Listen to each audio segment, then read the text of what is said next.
We had to keep doing things that brought in new life, that said creativity is welcomed. There were countless coffee meetings with entrepreneurs and people that said, hey, I got an idea I want to run by you. Or there would be a serious gap felt if the startup weekend did not happen in the fall. I would be missing something in my soul. One of the things that really I noticed when I first came to town was that this was almost in the atmosphere. There were multiple people who had this idea of doing this incubator, startup co-working space. It was almost like it was already in the air. We had dreams and hopes for things, and of course, the three of us could almost taste it. Moving it to somewhere downtown, which I think is where we're seeing a lot of momentum now, and actually almost 3 years later. The community came together, and it was exciting, and it was like, oh my gosh, anything is possible on that first startup weekend. This is the Startup Reading Podcast, created by a group of founders, funders, and entrepreneurs who believe you can have a thriving startup ecosystem in any city in the world. So they created one in theirs, Redding, California. On today's episode, we're going to start at the very beginning, when three people gathered at the Shasta Venture Hub and had the original conversations about creating Startup Reading. I'd like to introduce you to Hope, Seth, Joshua Johnson, and Luke Miner, Startup Reading's founders. The overarching goal of this episode is to set the framework that says if you're new to Startup Reading, if you've just become aware of it, if maybe you've been bubbling around in it for the last year, there's a whole bunch of stuff that has gone on before, and there's this really massive platform that got built, or a period of time when soil was being tended and fertilizers were being installed, and you couldn't really see it yet. But what's happening right now is really the shoots are coming up, and we can actually see the garden forming. And so being able to tell people the story of their own birth in essence. I am interested in hearing, I think what's often the case is that there is tension that breeds some of the exciting stuff and fruit that we've felt over the years. It started with some tension and risk. And I would love to hear about that before 2015 that led to the Venture Hub, the tension, the risk, the effort and work that it took to kind of lay the foundation for this whole thing. That would be really interesting to know a little more about. When I came into it, really was 2013, the beginning of 2013. And they had been working, I would say, since 2011, early 12. Who's they? The EDC. So, one of the things, the EDC was manufacturing technology. How do we get the economy to grow in Redding? And when the recession happened, there was nothing growing. There was no recruiting of companies into the area. Everything went on hold. And the EDC, I think, really began to say, where do we provide value? If our role was to go out and get companies and they're not coming, how do we still look to grow our economy? And as they began to look around, the leadership of the EDC began to look around and becoming connected to people like Mike Frank and Rick Sabraka.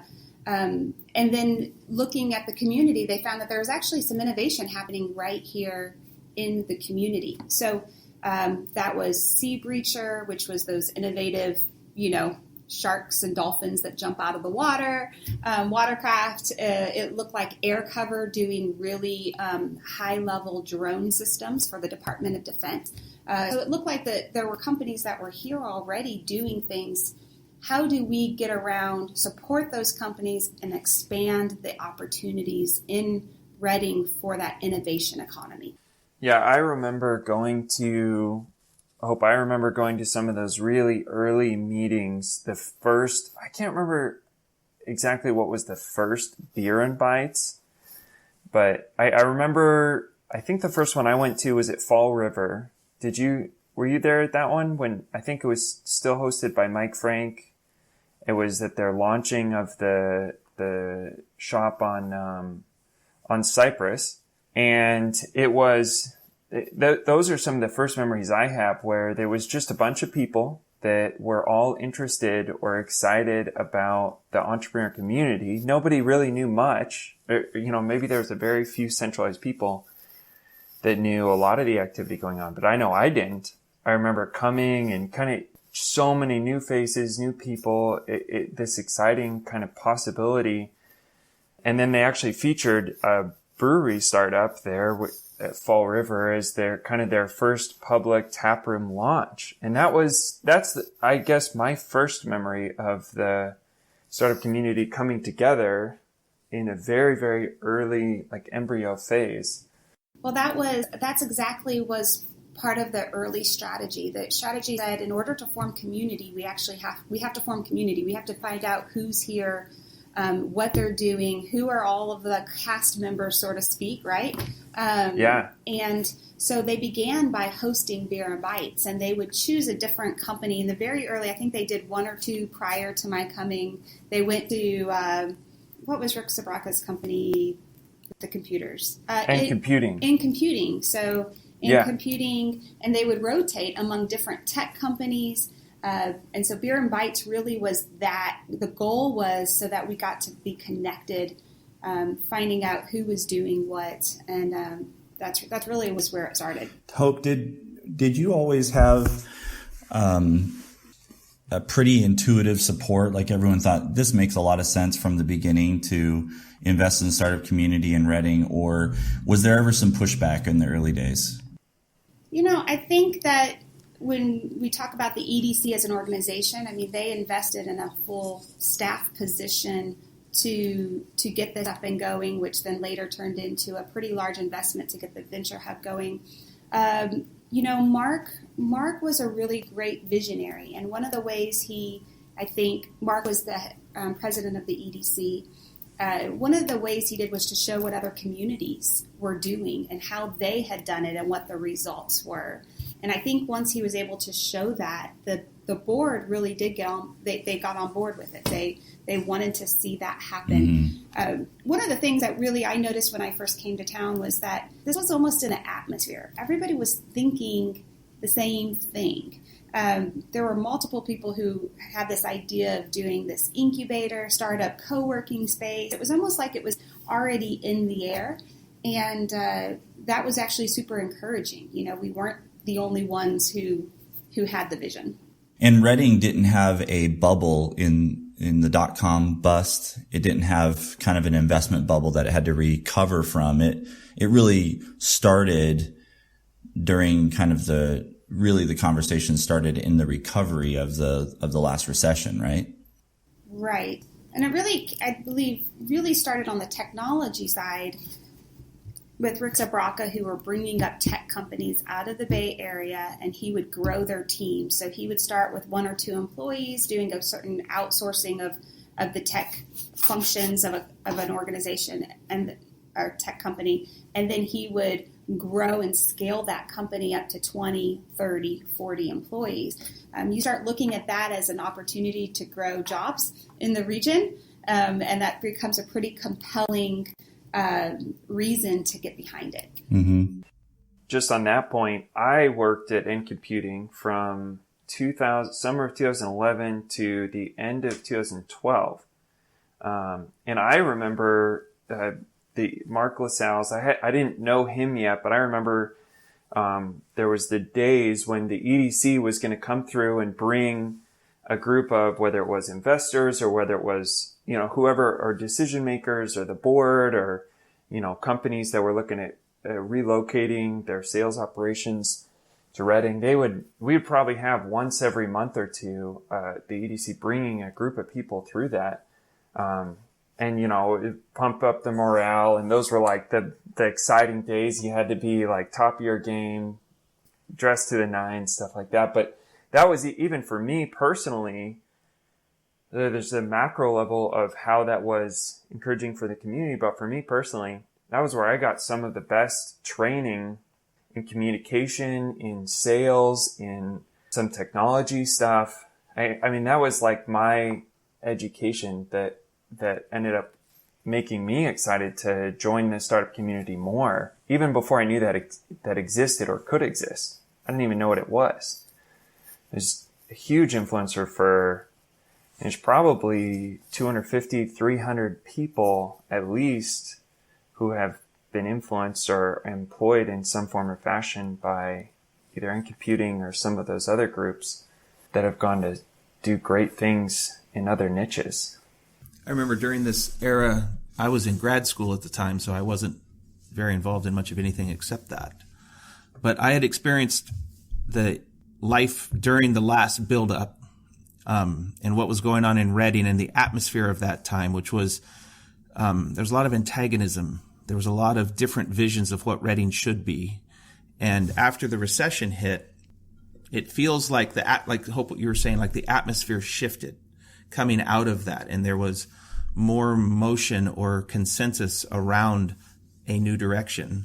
People were trying things. I remember during this time, there was like 3, maybe 4 people tried co-working and nothing ever quite stuck, but we kept trying. Like people are like, this has to work somehow. And I think we're still trying to figure that one out, right? So when Josh talks about tension, I would say if there was tension anywhere in the startup process of our startup community, it was around that. It was around a lot of people had a vision to all do the same thing, and they all wanted to do it themselves. And that's fascinating. And you know, Brad Feld's book Startup Communities, he talks about the importance of entrepreneurs leading the way. That, you know, that government and those kind of organizations, NGOs, all of those are great in terms of supporting the entrepreneurs, and we need to make sure we're removing barriers and we're creating an environment that's conducive. But really, entrepreneurs need to lead. And so coming with that philosophy into a private-public partnership of the EDC, I was torn personally between how much do we lead and how much do I let them lead. And so when people would come to me with these ideas of, we're starting a co-working space, that was something I would just step back and say, that's wonderful. So there was a co-working space that opened up. And even though that was in our plan, our strategic plan was to open something, I went and supported it and really was rooting for it to succeed, despite doubts, right? And so different people try different things. But the investment needed to seed that type of a place, there wasn't the return. No one had enough spec money, so to speak, investment money, spec money, to kind of see if this could get up and going. And really at the end, after about a year and a half of being here and watching other people kind of try to do things or talk about doing things, or a lot of people had a lot of plans, they just didn't have any money. They just didn't have actually any ability to pull it off. The EDC said, you know what, we're gonna pull the trigger. We're gonna go ahead and we'll invest the money to create a space. And not that it's our goal to have it forever, but maybe this is our opportunity to seed it and get something up and going so that other things can then spur off of it. So that was kind of what we did, and how the Venture Hub really came to be. Luke, what was your experience during this era as this was unfolding and developing? Because you were already in a startup at this time. Karen, was up and running and going, but you were located here in Reading. I do remember all of those people that were very excited about the co-working space and grand plans, and it's going to be like Google, and there's still a lot of that talk that continues to go around, and it's very exciting. I remember meeting you, Hope, I can't remember whether it was Pitch Breakfast or Beer and Bites, or, you know, getting to know you a little bit. And you guys, I remember you guys considering starting that. For me, in 2015, I was just about to leave. I think I was in the middle of selling my company to a PE firm in San Francisco. And I had come off of my entrepreneur journey, was pretty lonely from 2011 to 2013. It didn't have a lot of community. So I did have an office downtown, had a little bit of community and people around, but nobody that I knew that was in the same journey or going through it. So for me, the possibility was exciting. I think by that time, I had got out of the hardest phases of growing the company. So I was like, man, this is something that is so needed for new entrepreneurs that are coming, and for myself, that I want to be a part of it. So I remember the early conversations, and then at some point, Mark, or I think it was Hope, you and Mark sat me down and asked if I would be entrepreneur in residence, which I don't think any of us really knew what that meant. And the debates, and then I met Joshua sometime that spring, and we had decided that entrepreneur in residence really just meant that you come and hang out there, semi-often, like just be around and encourage, talk to people and stuff. So like, okay, yeah, I can do that. I remember meeting Joshua, and Joshua was in the very early phases of deciding to move here for other reasons. And he had been a huge influencer in the Cincinnati startup scene, and had been part of the same early conversations, but 6 or 8 years before. And so I think that I brought Joshua in and said, hey, why don't we do it together? Because this guy has had some experience in the same stuff we're talking about. So let's pull him in. And that's when the three of us really first started working together. Is that right? You ended up moving there that summer of 2015, yeah, Josh? I think so, because we had a meeting. I came back. What was interesting, I came here, I met you in April of 2015, Luke. And then I came back when we realized after leaving in April, my family decided we were going to move to Redding this summer. I came and did a scout trip without my family to figure out where we were going to live. And that's when I met Hope. I had a meeting at the old EDC offices. I believe, were they Yes. downtown, Hope? Somewhere downtown? We were near View 202. Oh, View 202. So Okay, yeah, that's right. Mm-hmm. And so and I met you there, and we talked, and that's when we talked about the entrepreneur in residence thing, and you told me about the Venture Hub and the plans for that opening up in September of that year, and so it was all very exciting. And then I think between then and when the Venture Hub opened, we somehow decided that Luke and I would be entrepreneurs, plural, in residence, and share an office, which was really fun. So before we jump ahead past that spot, Josh, I'm wondering if you can kind of reflect on what you hear or what you saw going on, having already gone through that pre-era early stage back in Cincinnati. What was your experience with that like? What does it take to get something like this started? It takes a Hope and a Luke. That's what it takes. It really doesn't take much. That's what's really interesting about it. And I don't diminish the effort. It just takes effort. I hear some people talk about certain industries where, let's say it's like real estate, or, you got all these realtors, or you have, industries where it seems like everyone's a dime a dozen and there's so many of them. And I heard someone tell me, it's not really that hard. You just have to try a little bit. And I feel like with startup communities, it's similar.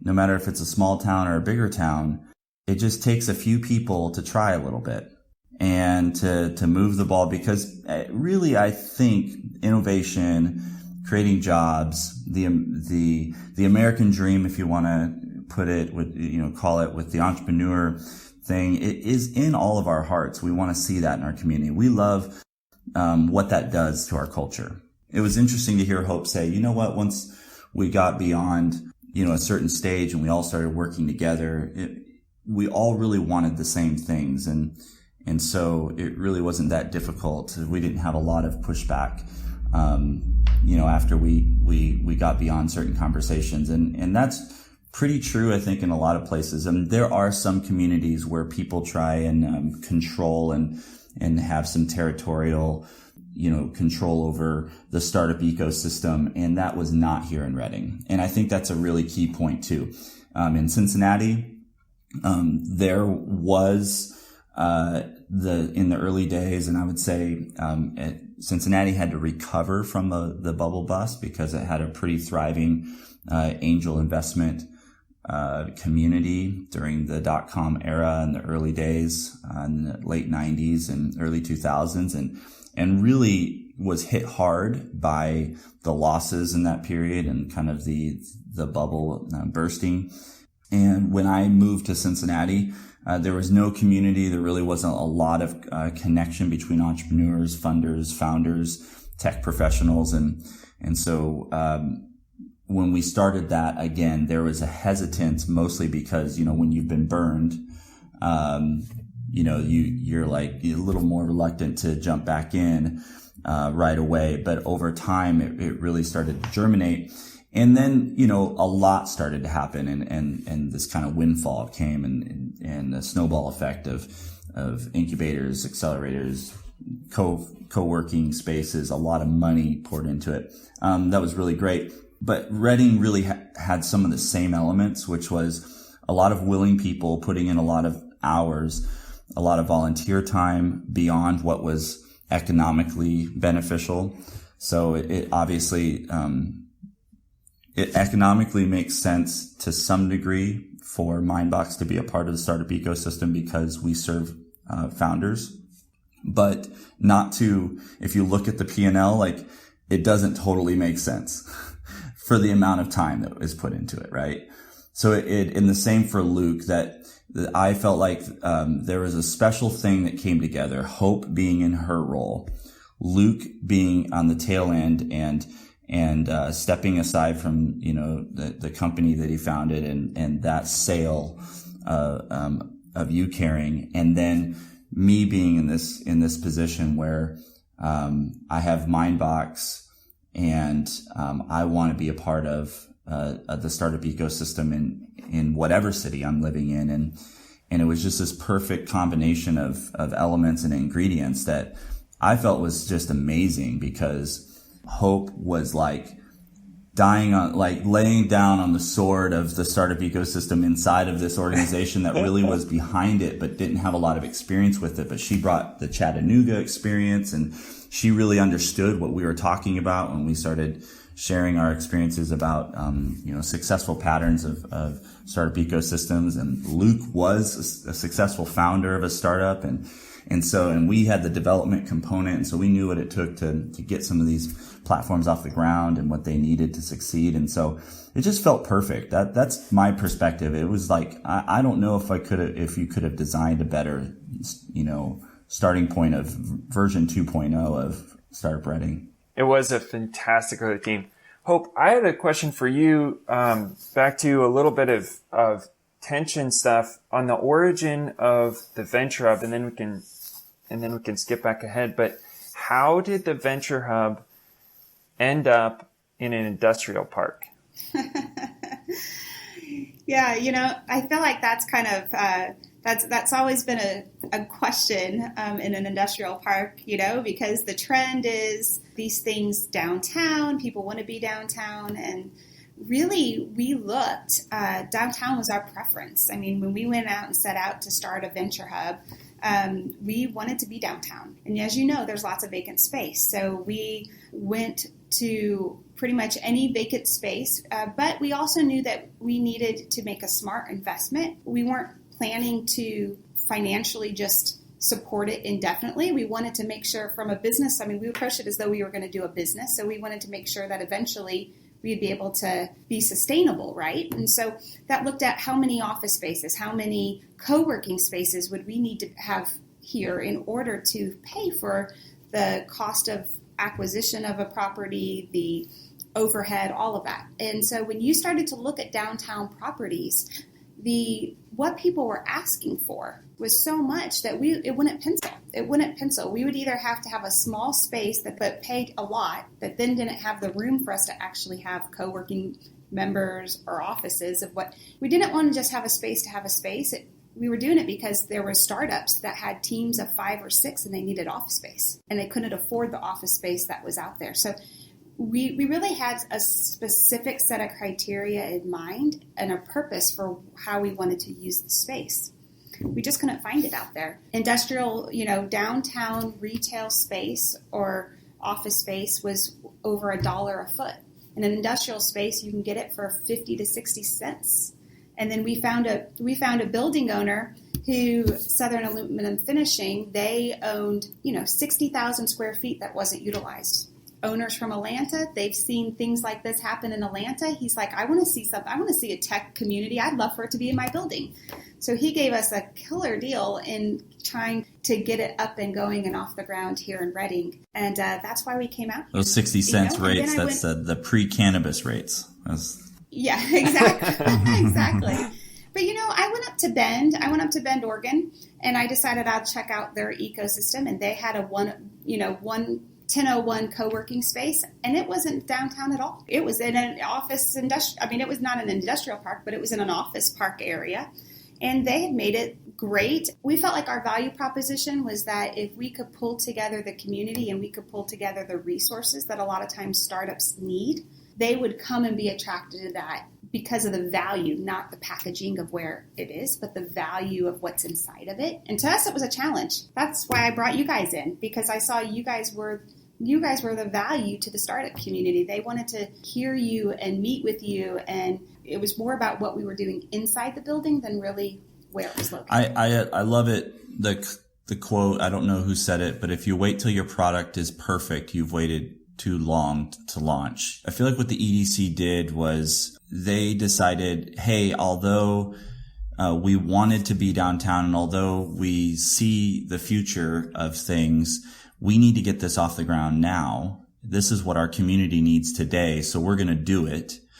And I feel like it takes so much courage to launch, no matter where it is, even if it's not perfect, and be willing to pivot and iterate, years later. And that's not a failure story. That's a success story in my books, that even as the eras change and maybe momentum shifts to a new location or new places or new leadership, Reading hands down needed the EDC to get that space off the ground. Yep.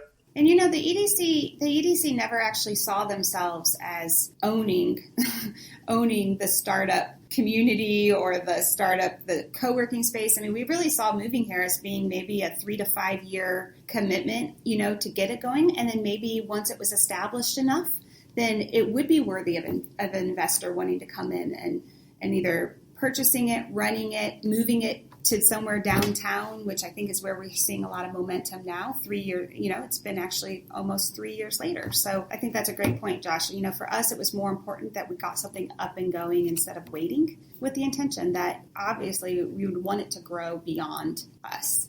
One last thought about what I remember from that phase. I remember the EDC team very intentional about asking entrepreneurs what was more important to them, whether it was it price or was it location.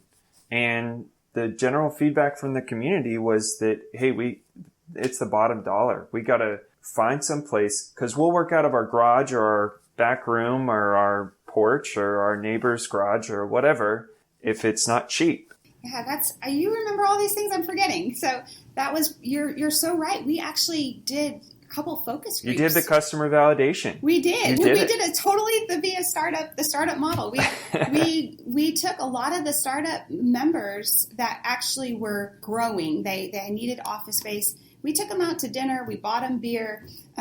We asked them what was important to them. And because there was this underlying thought, even our EDC board was like, everybody wants to be downtown.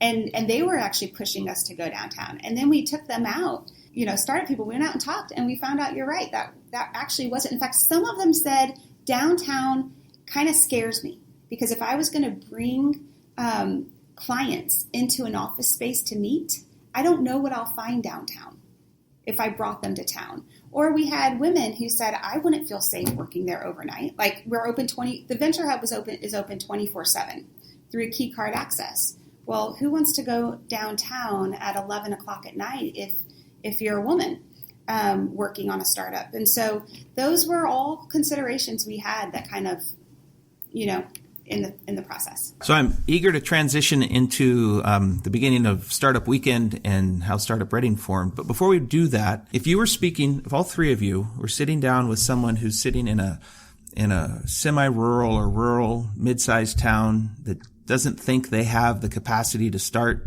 or create or incubate a startup ecosystem, what would you tell them today after your experience so far? Find friends. Find friends who are willing to run with you and start with something small that you can achieve. Get people together and see what's there in your community.